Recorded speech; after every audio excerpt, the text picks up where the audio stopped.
am Negan.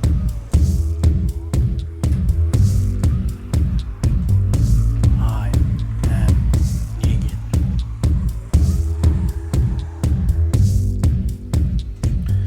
What's up, people? Welcome to another episode of I Am Negan, a TWD Universe podcast. My name is Adam Vale, and I am an editor over at the Koalition.com. That's with a K, and I am joined by Editor-in-Chief Richard Bailey Jr. What's up, Rich? What's up, Adam? What's up, listeners? And Throwdown's own Carlos Romero. What's up, Carlos? Yo, what's going on? What's going on? What's going on? We're about to talk about a semi-whack episode. Let's just call it what it is. But anyway, real quick, thanks again, everybody, for listening on Spotify, iTunes, checking us out on YouTube. We're seeing the numbers jump up, and it makes sense. This is the last season. People want to just follow the last season, see what's going on. So whatever, it's fine. It's cool. I hope you're enjoying our coverage as we discuss and break down these episodes, which you can watch right now on AMC Plus. All right, so it's out there. If you don't want any spoilers, because we will be spoiling this episode, then go ahead and pause it and come back later and you can go watch it. If not, you can wait till Sunday. This is episode 11 from season 11, Rogue Element. So real quick, thanks again, and let's get started. 5, 4, 3, 2, 1, boop. This was not a great episode. This was very much a filler, a set piece, setting things in motion that don't really fit, I feel, in the Walking Dead universe. Like, in the comic, a lot of, well, not all of this, but some things like this was taking place, and even that sort of felt out of place because it's a city. It's a big city. I don't know if they've really mentioned how many people, but I remember in the comic they mentioned it was like over 15,000 people. Thousands of people. Yeah, they had a football stadium, and people would go to the games on Sunday to watch football. We haven't seen that here, but they did that just to show the scale and the amount of people that were there. It was nuts. So anyway, that was a little jarring, and then here it is, this episode, which is more of a throwing the different elements with the investigation of what's going on with the Eugene and Steph situation, and then seeing that with Lance and with Carol, and then finding another group. And what was, oh man, I wrote it down and I forgot where I wrote. Everybody just, I'm moving, and I moved and I put a bunch of notes everywhere. But that last line that the dude, when he curses at him, it was hilarious. It was a pus bucket or something like that. It was, oh man, that was hilarious. But there's a lot going on here. This episode threw a lot of things that didn't feel Walking Dead. It just, if somebody was to tune in, they'd be like, what is this? What am I watching? Oh, this has gone off the rails. But they're now in a community with a police force and a plumber, and there's an investigation, and someone can end up missing, and no one knows. It's a gated community. How do you not know? And Eugene's losing his shit. Yeah, Eugene's losing his shit. So we'll just get right into it. There's different parts of this, so I figured we'll just cover the Eugene and Stephanie right off the bat. So he's falling in love, no surprise, right? He's been with her. They seem happy, and sure enough, at his place, or was that his place or her place? I think it was her place. But he handed her a key. That was her place, yeah. Yeah, but he says, "Hey, here's the key to my place. I'm taking it to the next level." Usually, that's a big deal.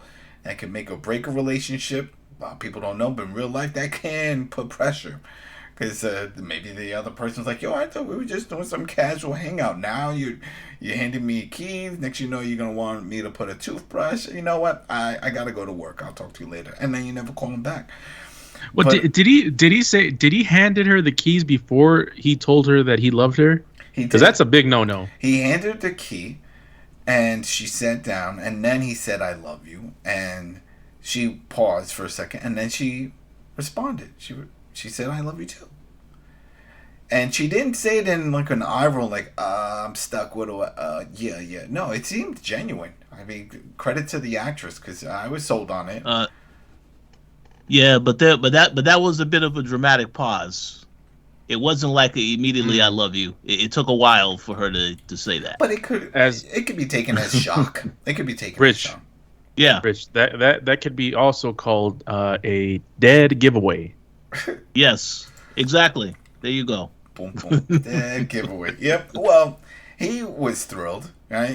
And I knew something bad was going to happen afterwards, because then you see him leave the apartment. He looks up, and she's on the balcony. She's waving, all Kool-Aid smile. Yay! And he's all happy. And I'm like, no one ever ends up this happy on The Walking Dead. I'm sorry. And then the showrunner mentioned that at the end, and it's true. We've come to expect it. This is the 11th season. We know how this works. I was like, either she is going to die or he is going to die. Something horrible is going to happen. So anyway, he hangs out. He leaves and he goes and he hangs out with Princess. I don't understand. We know they have jobs, but I don't see them working these jobs. You know what I mean? Like, we saw that PTO, man. Yeah, exactly. We see that one time where at the festival where she was working as a princess, and even here she says, oh, I have that. She gives that little statement. She's like, I have a little job, I have a little bed, I'm gonna get a little cat or dog. You know, she's happy, she's content with everything, you know. But I don't see her working. She's hanging out. Maybe it's the weekend, who knows? We don't know their schedules. But also, we don't know what Eugene's doing. I thought he was working as an engineer of some sort. That was his title.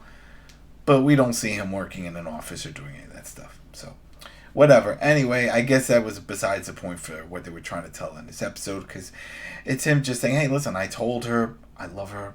She says she loves me. What do you think? And Prince is like, hey, if she says she loves you, take the woman's word for it. Don't doubt it.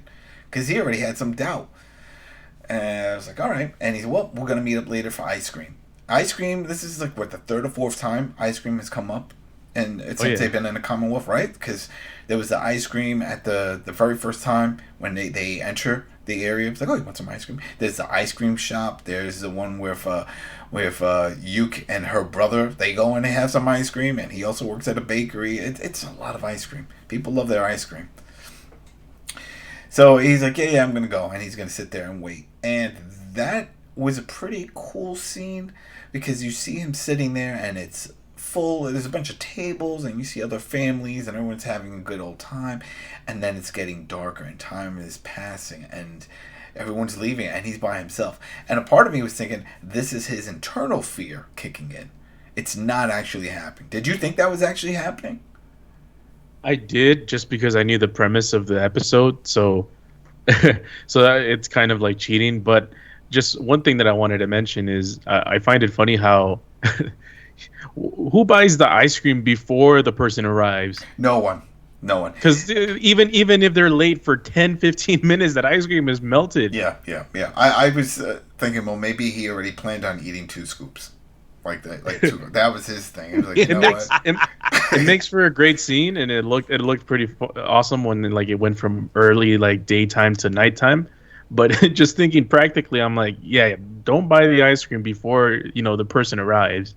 Yeah, that was something else there. But whatever. And then he freaks out and he has a panic attack, and rightfully so, because it sounds like their relationship is clockwork. They know when they're going to meet up. They know when they're going to hang out. They know everything. So they know each other's schedule, obviously, because she was going to work. That was the last time he had mentioned when he left the apartment. So he heads back to her apartment, and he starts banging on the door. Well, first he tries to get in, and this is a key part because he can't get in. You got to get buzzed. You got to get buzzed into this place. Man, it's just amazing that this is a Walking Dead. This is a Commonwealth area, and there's apartment buildings with buzzers and stuff. You know what I mean? It's just it just throws me off. But anyway, he can't get in. He's buzzing. She's not responding, and then a man comes out, bald guy, gives him a glance, and that just keeps walking. No biggie. He's not running or anything. He's just walking out. Could be any Joe Schmo who lives there. But the door is still open, so Eugene goes through the door and goes up to her apartment and just starts banging on the door. He's banging, he's buzzing, he's banging. He's like, are you there? Is everything okay? Are you there? The whole thing. And I'm thinking, she's gone. She's not there, or she's dead. Those are the two things in my head. But as you see, the camera pans while he's banging, and you can see through the crack of the bedroom door, she's there, perfectly fine, just grabbing stuff and dumping them in a bag. Like she's got to get out of Dodge ASAP. What did you think of that? Carlos, Rich, I don't care. Yeah. What did you think? Because that was...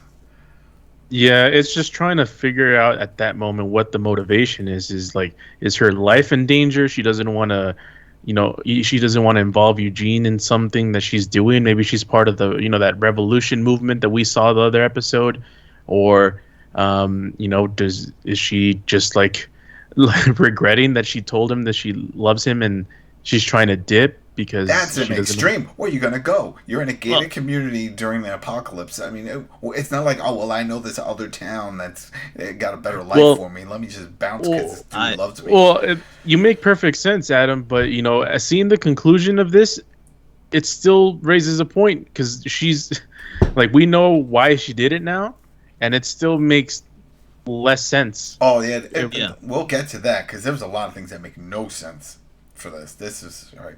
But Rich, what did you think when you saw that scene? well, if I could talk to Eugene, I would just say, dude, she's just not into you. It's very obvious. Very obvious. But I do want to add this point. Much to my knowledge, this episode was directed by the actor that played Abraham on The Okay. Walk. He's done a few episodes. He's actually done a few episodes. Yeah, so I thought that was an interesting twist. We know his relationship with Eugene in the show. So, yeah, when they had that whole scene about what she was doing in the back room, I figured, yeah, he came on too strong, and this was the reaction that she had because of that. But I didn't know they were going to continue down the path that they did continue down. So, but yeah, that's what it was. The first thing I thought of is like, well, she is sort of like what Carlo mentioned, part of that resistance group. And this was her way of trying to get in and get close and to keep a low profile.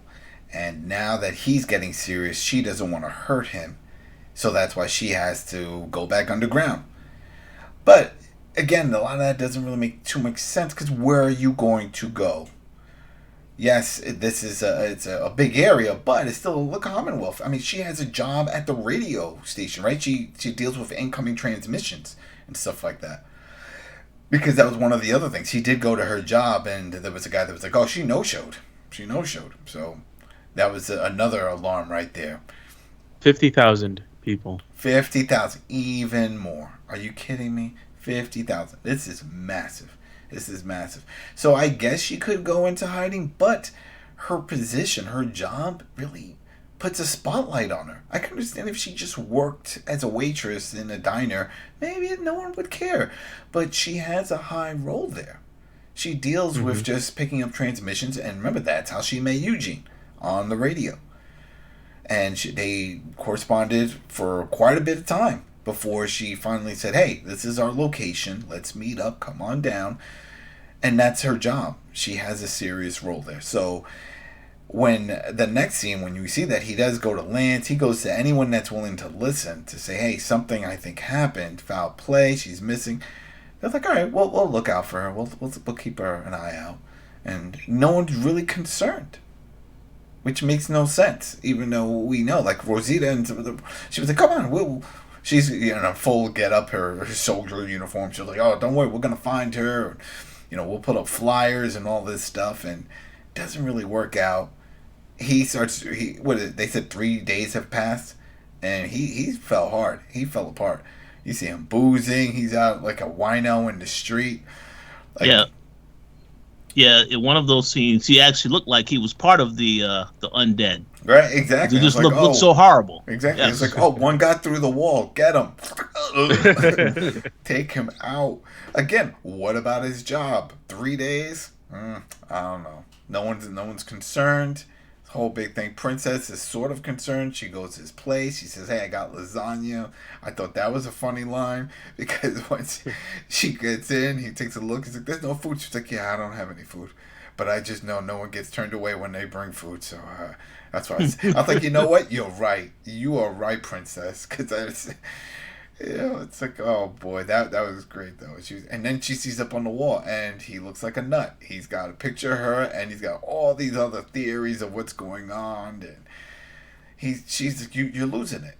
She's just gone. This doesn't make sense. Like they're gonna find her, but none of this. It sounded crazy. And then even when he starts talking about it, it's like, oh, I was out there as just drinking it up, and then I saw that guy again, and I asked him if he remembered anything. He says, "No, I'm a plumber. I just went in there to do some plumbing." And that part right there raised a red flag for me because I don't remember seeing him with any tools. And I've had plumbers come over, and they have tools, right? This dude just had just a jacket on, nothing. No, there's no company logo or anything. But no tools, no nothing. Yeah, right there that drew a flag, and it makes sense that it drew a flag for him as well. So he says, I decided following him, and I see where he goes, and he does live, like, was it above a plumbing company? But it doesn't look like he works there. He never goes out with the regular crew or does anything. He does his own thing. He's like, I think he did something to her, and so he has a plan. Plan is, gonna go and break into his apartment and find some clues. And it's like, oh man, and Princess, she doesn't want to lose anything. She's happy the way things are, which makes me think that if they were to have that option to go back, like once Alexandria is all fixed up, I have a feeling she would stay. She's never been to Alexandria. Remember, they picked her up along the way to the Commonwealth, so I have a feeling that she would stay. So well, Alexandria doesn't have Mercer, so. Yeah, exactly, and then that's it. We don't see much of that relationship in this one, which I thought we would see a little more progression on that, especially from the end of last episode. Like maybe she would mention, she was like, "Oh well, I got," like she said, I had the little job, the little bed, little dog, maybe a big man, something. I don't know, just hint that relationship's progressing in some way, but that doesn't get mentioned, so they move on from there. So she tries to talk him out of it, but he's like, this is it. I just need to know. I have a feeling he's involved. I just need to know. So she agrees to help. So they head over to the apartment. We see that, there's a plumber place. There's a company downstairs, whatever. They're doing their own thing. But he said since he's been following this guy, he also knows that he likes to go for a run. So they were like, all right, we'll wait till he goes for a run, and then we're going to go in there and break into his apartment. Sure enough, he goes for his run. They get into the apartment building. They get in. They're looking around. And then it starts to rain. So, obviously, he's going to come back. Princess is on the lookout. Sure enough, she sees him. And he's headed back to the apartment building. At that same moment, Eugene opens up a chest. And he sees a bunch of weapons. They're clean. But there's still a bunch of weapons. So, he's like, oh, boy, this is it. But can't stick around. He tries to leave. They get out of the apartment in time. This I don't understand, because they never really hinted, unless I missed it, that somebody was watching them when they broke into the apartment. Did you see that? Because there's that old lady. No, they didn't. They didn't. Yeah, right? the old lady just saw him out of nowhere, and they didn't really show that anywhere. Yeah, it would have made more sense, because I'm like, what if they were just visiting?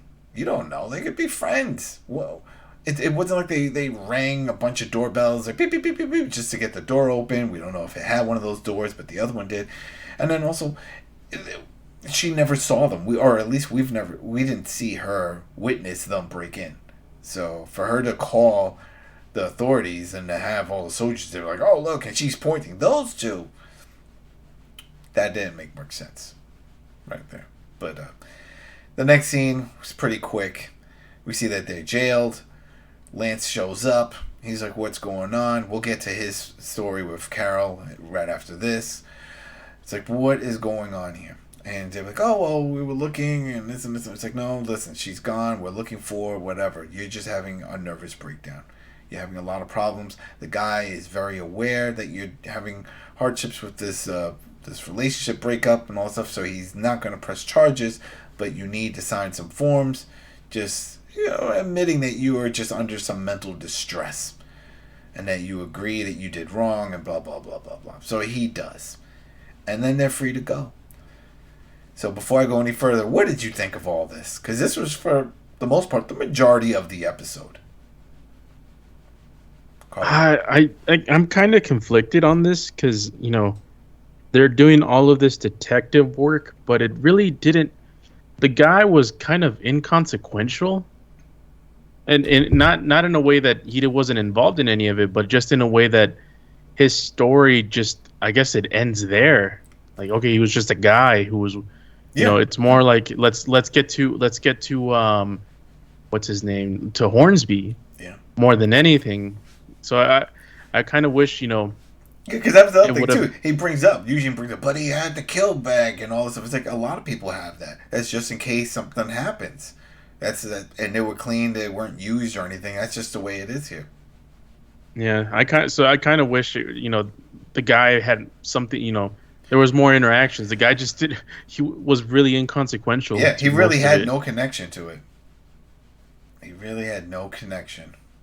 Would have So been cool to see him and Eugene fight or something. In a little scuffle, or kerfuffle, something. something. Give me something. Gotta have something.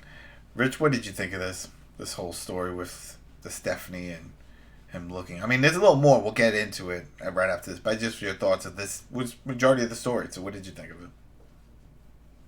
I mean, I see what they were going for to try to make this a, detective type storyline. I just think at the end of the day, it's just a lot of ideas that I don't really think necessarily worked. I think that the storyline that intersects with this one that we'll get into later, there was a lot more that happened in that story than this one. Because really, it just came to that final interaction with Hornsby, as Carlos mentioned. Yeah. So we'll just keep going with the last few parts of this. So he's still freaking out. Everything is done, and then eventually he finds out when he gets back. What was that? I'm trying to looking at my notes here. Wait, I think I missed a part. But he went back to that location, or he was following them still, right? And then that's when he was following the plumber dude again. Was it the plumber? No, Lance. Sorry, he was following Lance, and he saw that he was with all the other ones. He's back at that location with the plumbers. Yeah. And so then he trying to sneak in, and then somebody knocks him out. But you can clearly see that Stephanie's up on the stairs. She's like, "See, you are followed. Somebody," and she's there, and she's fine. She's with them. So he's in this basement area, and he's crying, and he just spills everything, which is funny because this is as if, let's say you were sort of watching this episode and playing on your phone. Sorry to interrupt, Adam. Was that her? That was her. She wasn't wearing glasses, right? No, but she was there on this. She was there and said, "Yeah." So no wonder she looked familiar.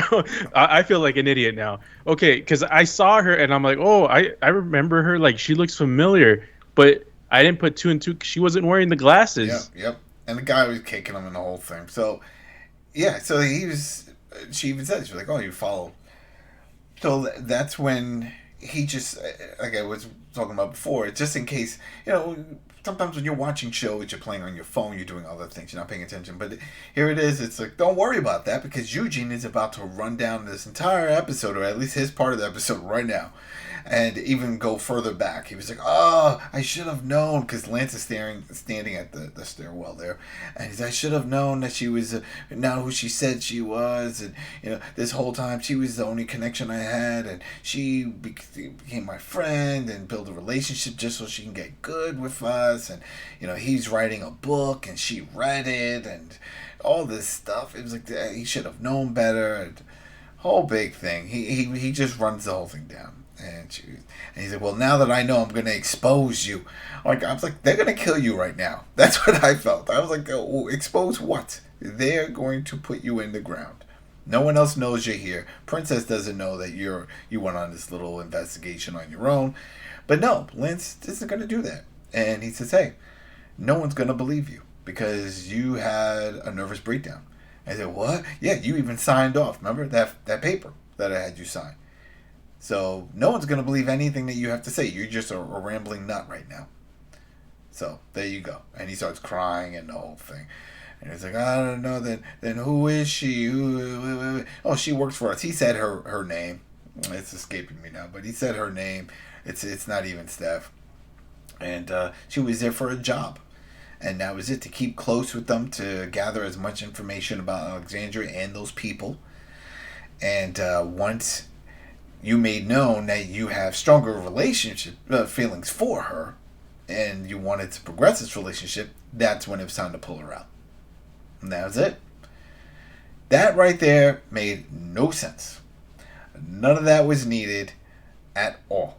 Because if you already have, which we'll see, and in fact, I'll just bring it up. So then right after that, while he's crying and he's doing the whole thing, can't believe it. And then the real Stephanie comes out, and she calls him, I forgot, they had little nicknames that they used over the airway, so they didn't give their real name. And he turns around, and she looks just like the other one, the Steph that was there, with the glasses and everything. And Man, I wasn't expecting to see Velma from Scooby Doo in this episode, man. See, there you go. And that's the thing that bothered me also, because at no point did they ever describe what they look like. So she could have looked like anybody. Why did they choose to have this woman, that undercover agent, look like Steph? There was no need. I don't know. She could have just been herself. Maybe they didn't know if he knew what she looked like, but he never described her. He's like, I'm just looking for her. And then he didn't know until she just stepped forward. And I'm like, it's me, Steph. He was like, okay. You know, it's like, whatever. So that was it. So that was the end of their section. So we don't know what's going to happen. We don't know if she has been in the loop the whole time. Was she put away, captured? I don't know. Well, it's really interesting. I mean, they obviously know who she is. Okay, so maybe I got a theory, but I'll step it back before I even get to there. So she is someone that existed, that interacted with Eugene, that what's his name, Hornsby found out about, and recreated the scenario where he created his own Stephanie, right? That was his secret agent. And then she disappeared. I guess the original one at this point disappeared. Was she taken? Was she hiding? Was she part of the plan? My thing here is, and then what is she doing here now? Does Hornsby know? Does Hornsby know she's alive? That she's still there, or that she's collaborating with Eugene? Well, they can't just do a swap. They can't just throw her in and be like, oh, that's Stephanie. It's like, she doesn't look like the other one. I mean, a little bit, but not. Wait, what are you trying to do? Princess is not going to buy it. Like, oh, this is Steph? No. It doesn't make much sense. So even when they were like, oh, no one's going to believe you. Well, they're going to believe him now when the other Steph is there. And I was like, wait, who are you? I'm the real Steph. I was in a cell this entire time. So here's what leads to my theory now. This Stephanie is part of that resistance movement. I think she's part of that. You know, what's that kid's name? That went ape shit in the Tyler. Yeah. Tyler. Yeah. Tyler. I think she's part of the Tyler group. I think that's what they're trying to do. They're trying to do their own little factions here. Tyler's faction. He's with Stephanie, and that's where she's been all this whole time. You know, we were talking about people disappearing, and it's like, well, don't people notice? Apparently not, because there's two Stephanies missing at the exact same time. Yeah, no one knew where they. I guess that Stephanie had no friends. No one knew, or they were all in on it. Because definitely the coworker at the radio station was in on it. Because he even said, "Oh no, she didn't come to work today." But he knows. Mm-hmm. He knows what she looks like. Unless my guess is that he knew that they replaced a real Stephanie with the fake Stephanie, and obviously he doesn't want to say anything because of the power that Hornsby and everyone else has over people. Yeah. So he's just scared for his life. I'm thinking that when they went through that screening process. Remember, they had to sit in a room and all those questions, and they would ask how to this and this and this and that. And he kept saying, I was talking to Stephanie. She was in control of the radio station. We were talking back and forth, and she told me where to go and the whole thing. And they told Lance about this, and then that's when he said, you know what? We're going to swap this out, and I'm going to put someone in there because he's never met her. And we'll just take it from there and see how it goes. And maybe that was it. That was enough. Just so they can figure it out. Because as we'll get into the Carol part, there's a bunch of things going on here. We have Milton as the governor, and she's got the military. We have the resistance group, and then now we have Lance doing his own thing. Because that's not part of the resistance. Who? Lance Hornsby.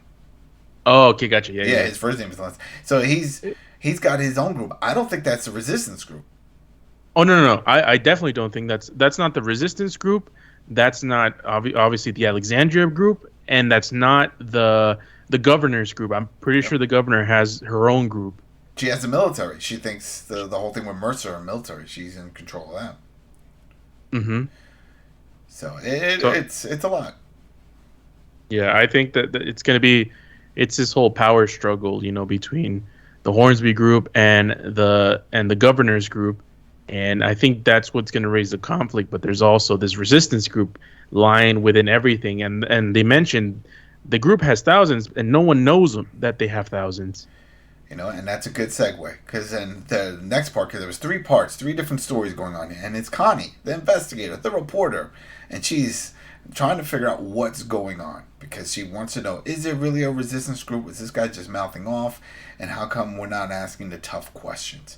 So she goes to try to track down Mercer. Mercer doesn't want to talk about it. We find out more info that the assistant that was held at knife point, that is Mercer's sister. And Oh yeah. then she also says, oh, you say that this guy was horrible and this whole thing, but when I looked at the records, you just promoted him, or you put him in line for a promotion, and you called him exemplary and all. And she just said all this praise that she found in the documentation there, and it doesn't fit with what's going on with him now. So what is happening? And he doesn't want to talk about it. And they show him fighting and doing some stuff with walkers, but it sounds like that from the way they kept pushing that episode, it made no sense. It didn't really link to any story. Remember, one of them was hurt, and they put him in the truck. That had nothing to do with anything. So I guess It also yeah. it also makes sense, and just going back to Mercer, I think it's just clear now why he's in the fold with the governor, because I'm pretty sure the governor has control over the sister, and that's how she's manipulating him. Yeah, giving the sister a good job, probably has a good life, and that's one of the things that he was telling Daryl before. Remember, he was like, if you make things work out, you can have a good life. I've been in other communities. Nothing's as good as this. So yeah, maybe that could be the whole thing. Keep following, keep playing the game, and your sister all have a good job and a good home and all that stuff. So it's possible. But yeah, she's definitely trying to figure out what's going on. And so there is somebody that's digging. But then at the same time, Mercer is not too sure what's going on, because then you see he goes to the hospital to talk to the guy, and he's no longer there. He's been moved. And he starts freaking out, and he tells, I think it was a doctor or nurse, it was like, I'm in charge here. Who authorized this? We're like, well, somebody else who has more authority than you. And he punches a wall. He didn't like that. Because then he starts bringing back the whole conversation that he had with Connie, where Connie was like, who do you really think you work for? Who are you protecting? What is your end goal for all of this? Because it seems like no one's thinking in your best interest. It seems to me that the governor got the guy killed, and Mercer is just mad because he thought he was in control of that situation. Oh, so you think he's dead? I think he's dead. Yeah. I think he's being tortured somewhere, because they want information, and now it's her concern. Well, yeah. In last episode, when she said, Lance was like, do you really think there's a lot more? And he's like, no. But I don't think she's. Or maybe torture. Just that could be also a possibility. And I wouldn't be surprised if it's the son that has, because the son seems he has free roam to do whatever he wants in his community. So it wouldn't surprise me if he was like, you know what, I'm gonna interrogate him. I'm going to torture him. I'm going to be the one to find out if there's more. That's it. Or Rosita? Maybe? I don't know. She was still filing paperwork. All right, there you go. I don't know. But there goes that. There was a whole lot of that going on in there. But the other main part of this episode is what's going on with Carol and Lance. So, as we saw from the last episode, Carol, she's trying to help out Ezekiel. He needs surgery. He needs to get bumped up the list. She knows that Lance is the one that can do it, Hornsby. So, she helped him out getting the alcohol that he needed. And he's also saying that she's very useful. She can gather information. So, he says, all right, you're coming with me on a trip. And there's another community that they deal with that's outside of the Commonwealth. And they seem like they have like an opium farm, and he needs these things for the hospital.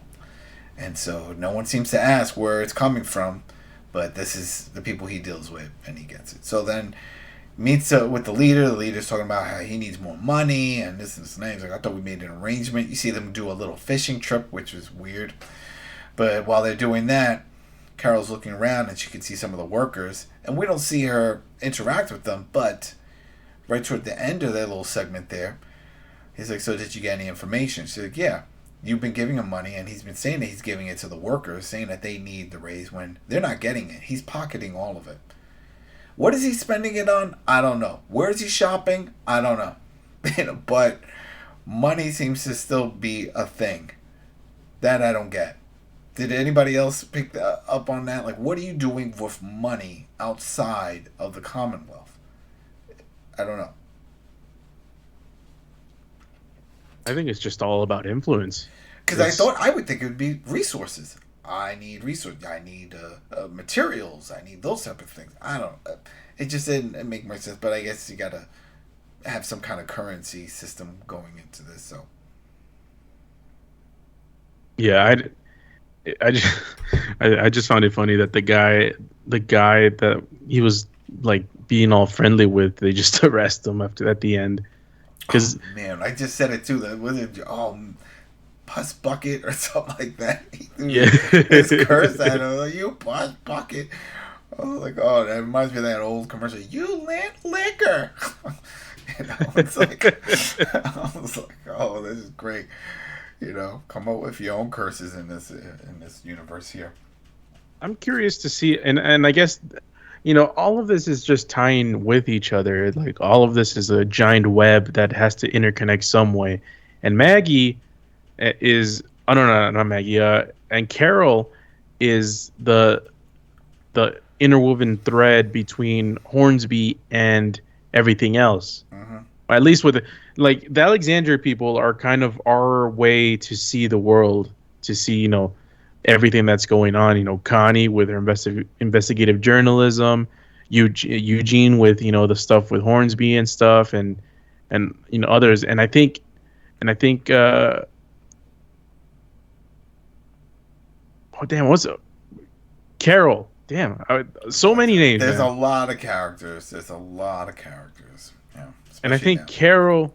Carol is gonna be one of those, like a confidant for Hornsby. I think she is gonna get his trust one way or the other, and I think Carol is gonna be sort of the way to get at Hornsby, from the Alexandria group.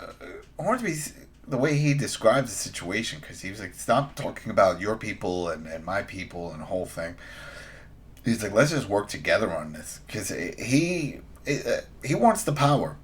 And that's it. He wants the power. He's the one running the show for the governor. The governor is just in charge because of who her father was, which was former president, and all that. So people look up, but he's the one that's really pulling the strings. And she knows this, which is why she went to him to try to bump Ezekiel up on that ladder, on that chart for the treatment. And he knows that as long as that's what she needs, she's going to do whatever he needs.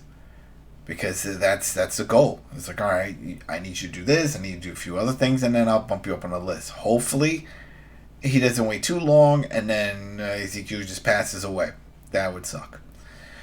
But I think it's like he has his own agenda. His own agenda is just to take over the Commonwealth. That's what he wants to do. Doesn't seem to be too concerned about this resistance group.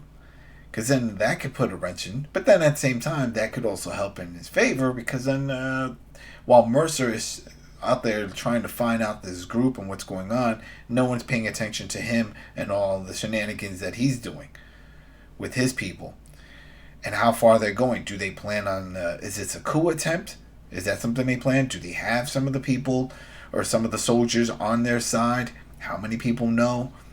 Yeah, there's a lot. There's a lot going on here. It can get complicated real quick because of that. There's 3 different factions just within the Commonwealth right now, not including Maggie and what's happening over there at Alexandria. And we'll find out next episode, because from the previous, it looks like we're going back to Alexandria, and we'll find out what's happening. Who wants to go back? Who doesn't want to go back? What's Lance? I think Lance is going to try to see if he can bring the people of Alexandria into the fold on his behalf to say, hey, listen, I fixed your stuff up. Can you help me out? Not the Commonwealth, not Miss Milton, me. Help me out. And you guys are good soldiers and help me overthrow. That's what I'm thinking. Because I don't think he has the backing of the military like Mercer or anyone. So, I don't know. What about you, Rich? What do you think so far of this whole episode with all of this going on? I think that the theories that y'all have sound better than what we've seen so far in this episode. Yeah. I mean, it's I don't really know what Hornsby's intentions are.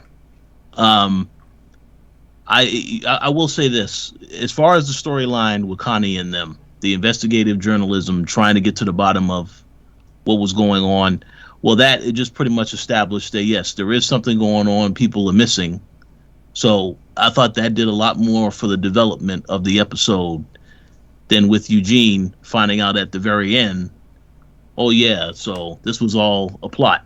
But to me, I will say, because you mentioned earlier about the comment about that you said that you don't understand why they did that. I don't understand either, but I will say it made sense because their whole goal was to get the people that Eugene knew one way or another. They needed to get them to the Commonwealth. So it was a master plan to get others there, to get his group there.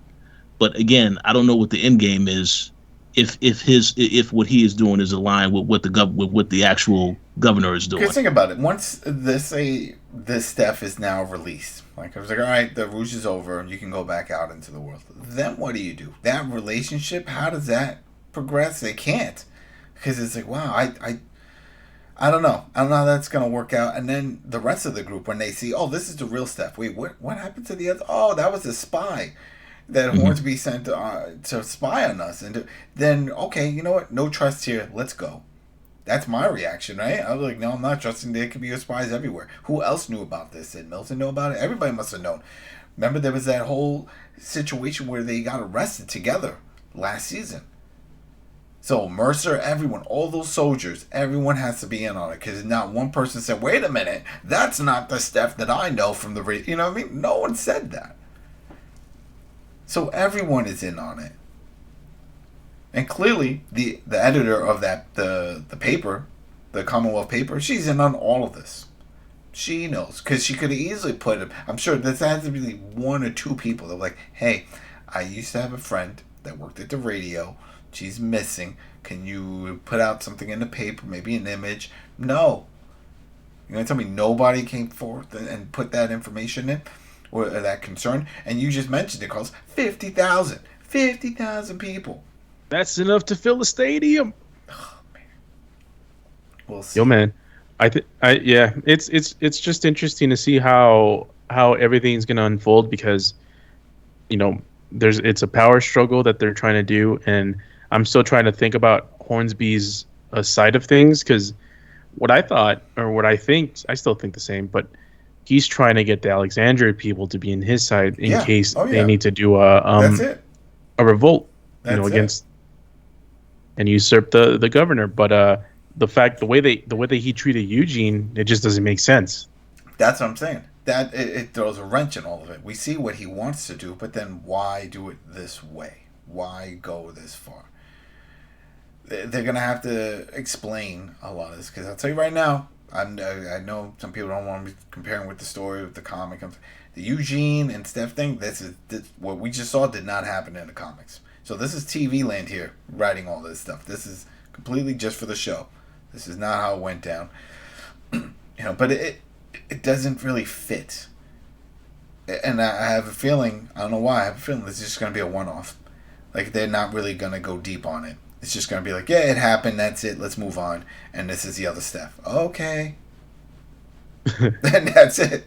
They're not going to go too far into it. Well, we'll see because, it'll prove if it does, it'll prove your theory right that this was a filler episode. But because even the way Hornsby told him, he's like, no one's gonna believe you if you tell anybody any of this because you signed that waiver that you were under mental distress. But yeah, but I feel that's where the other Stephanie comes in. Well, then there you go. She probably signed the same thing. Who knows? Yeah, Who we'll, knows? we'll have to see about what happened with her. Yeah. I mean, man, what if her name isn't even Steph? What if that's it? What if they're like, oh, I'm not even Steph. I'm a different person. This and this and What that. if it's Velma? There you go. Right? Velma, there you go. Got the whole thing. You want to see? I got a talking dog in my real apartment. What? Yeah. Yep. All right. Well, that was it, people. That was season 11, episode 11. Rude. Rogue. Sorry, Rogue. I'm over here blanking out because I'm thinking of some other stuff. Because you got me thinking now, like, how far can they go with all of this? Oh, man. I don't know. There's just too many factions. Because even that little side group that Lance went to, they was like, oh, this is where they do the opium that he needs. I'm sure he has a bunch of other ones that he works with for other supplies that he can't get within the Commonwealth. Mm-hmm. And where's he getting the money to pay for these things? It's not out of his pocket. Because remember, he had Commonwealth military with him. He had soldiers with him. So Milton has to know some of this is going on. I don't know. A lot of holes. In the words of a wise man, they gotta have something. Right? I remember when this show used to be simple. Remember? It was just, wow, there's a lot of undead here. Can we kill them and go find somewhere safe to live? Yep, let's do that. Oh, look, there's a prison. That seems safe. It has walls. Nope, now we got politicians, we got corruption, we got espionage, we got all kinds of craziness going on that really shouldn't happen when the world has gone to poop. All right, everybody, thanks again, and we will be back for episode 12. So, yeah, thanks for supporting us. Tell your friends. Walking Dead is back. Remember, we also cover Fear the Walking Dead and whatever spin-offs are going to be coming down the pipeline. Thankfully, will not be returning. It's over. That was it. 2 seasons of torture. And I saw Jadis, the actress that plays Jadis, she is in Viking Valhalla on Netflix. She plays a queen. Oh. Yeah, so she's moved up. She's moved up in Hollywood. So congrats. All right, everybody. Talk to you later. Peace.